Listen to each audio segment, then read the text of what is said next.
Ipinamahagi ng Land Transportation Office o LTO sa mga tricycle drivers at operators sa Marikina City ang mahigit 1,200 na plaka ng sasakyan.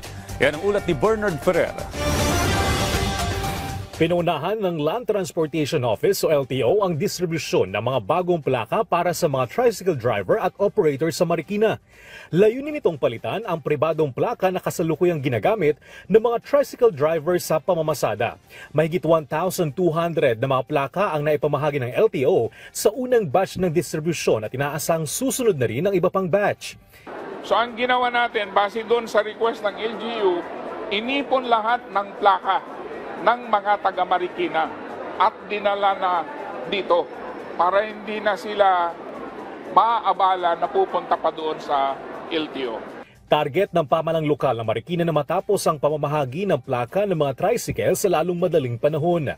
Siguro kung within the next 6 months mapalitan natin yung lahat ng plaka na ginagamit dito sa Marikina.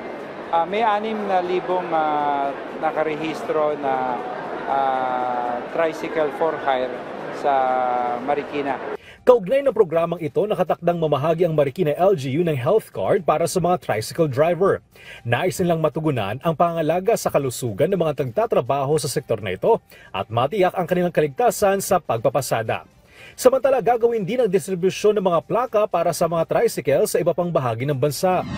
Posibleng maharap sa patong-patong na reklamo kabilang ang kasong kriminal ang motorcycle rider na dumaan sa EDSA busway at bumangga sa isang enforcer ng Special Action and Intelligence Committee for Transportation o SAIC sa EDSA Ortigas northbound. Kinilalang rider na si Ino De Luta. Muling pinalalhanan ng publiko ng EDSA busway ay eksklusibo para sa mga pampaserong bus at emergency vehicles. Bernard Ferrer para sa Pambansang TV sa Bagong Pilipinas.